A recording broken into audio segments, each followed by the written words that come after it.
Krishna cooking show તમારું સ્વાગત કરું છું। આજે આપણે સરસ મજાના સોજીના એટલે કે રવાના આપણે ચીઝ ચીલી સમોસા બનાવીશું। તો અહીંયા એક મોટો કપ મેં સોજી લીધી છે અને 1/4 જેટલો મેંદો લીધો છે। તેની અંદર ટેસ્ટ પ્રમાણે મીઠું નાખી દેવાનું છે અને લગભગ 2 થી 3 ચમચી જેટલું તેલ નાખી દઈશું અને તેને બરાબર મસળી લેવાનું છે। વધારે પડતું મોણ નથી નાખવાનું, માપનું જ નાખવાનું છે। આ રીતનું મોણ હોવું જોઈએ। પછી તેની અંદર પાણી નાખીને તેને સરસ મજાનો લોટ બાંધી લેવાનો છે। પૂરી જેવો લોટ રાખવાનો છે, એકદમ કાઠો પણ નહીં, એકદમ ઢીલો પણ નહીં તેવો, કારણ કે આપણે સૂજી થોડી વાર પછી એને ઢાંકીને રાખશું એટલે થોડો ફૂલશે એટલે થોડો કાઠો લોટ થઈ જશે। એટલે આ રીતનો લોટ હોવો જોઈએ।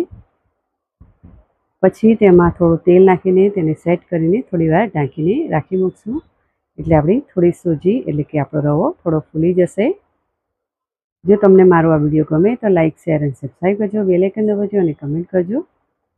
તો અહીંયા 4 ચીઝ ક્યુબ લીધા છે, પ્રોસેસ ચીઝ છે, તેને આપણે છીણીની મદદથી છીણી લઈશું। 4 ચીઝ આપણે ચીલી સમોસા બનાવવાના છે। ચીઝ ચીલી ખૂબ જ ટેસ્ટી બન્યા હતા, તમે પણ આ રીતે જરૂરથી બનાવજો। તો અહીંયા બધું ચીઝ છીણાઈ ગયું છે। હવે તેની અંદર ભરપૂર પ્રમાણમાં ધાણા લઈશું। પછી તેની અંદર લીલા મરચાં છે, લગભગ 2 થી 3 લીલા મરચાં મેં સમારી લીધા છે, મીડિયમ તીખા છે। અડધી ચમચી જેટલો ચીલી ફ્લેક્સ, અડધી ચમચી જેટલો ઓરેગાનો અને પેરી પેરી મસાલા નાખીશું અડધી ચમચી જેટલો।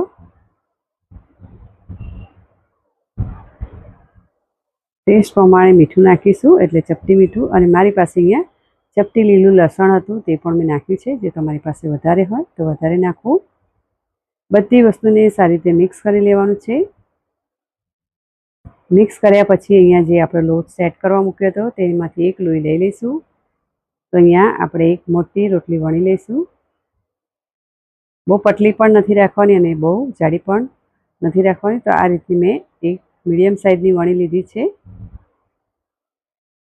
તો તેને આ રીતે કટરની મદદથી કટ કરી લઈશું, ચોકોર શેપ બનાવી લઈશું। અહીંયા મોટી રોટલી પણ વણી હતી, તેમાંથી 2 ચોકોર શેપ થશે એટલે મેં અહીંયા 2 રીતે વણીને કટ કરી લીધા છે। તેની અંદર આપણે સ્ટફિંગ ભરી દઈશું, વચ્ચે 1 ચમચી જેટલું। પછી તેને આ રીતે ખૂણા પકડીને તેને દબાવી લેવાનું છે।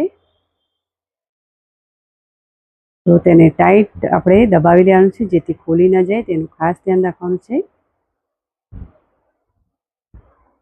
તો અહીંયા તમને બરાબર દેખાય નહીં હોય તો અહીંયા બીજું સમોસું પણ તમને કઈ રીતે ફોલ્ડ કરવાનું છે તે બતાવીશ। આ રીતે બંને ખૂણાને દબાવી લેવાના છે અને વચ્ચેથી તેને આ રીતે દબાવી લેવાનું છે। તમે જોઈ શકો જે રીતે કરતી છે તે રીતે કરવાનું છે।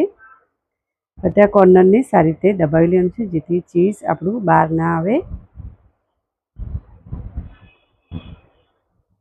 નહીં તો એવું હોય તો થોડુંક પાણી કિનારો પર લગાવી દેવાનું જેથી બરાબર ચીપકી જાય। તો આ રીતે તેને ફરીથી હું તમને ફોલ્ડ કરીને બતાવીશ। આ રીતે કોર્નર પણ દબાવી લેવાના છે સારી રીતે જેથી આપણું ચીઝ બિલકુલ બહાર ના આવે। તો તમે આ રીતે નહીં બનાવી તો મેં આ વિડીયો લાફ્ટર શેપમાં જોયો હતો, લાફ્ટર શેપમાં ખૂબ જ સરસ બનાવ્યા હતા, તે જોઈને મેં આ વિડીયો બનાવ્યો છે। તો અહીંયા મીડિયમ તાપે મેં તેલ રાખ્યું છે। તેલ ગરમ થઈ જાય એટલે આપણે સમોસાને નાખી દઈશું।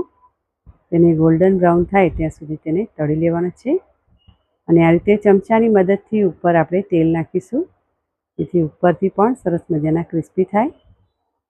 અને અહીંયા મારા સમોસા ફૂલી ગયા છે।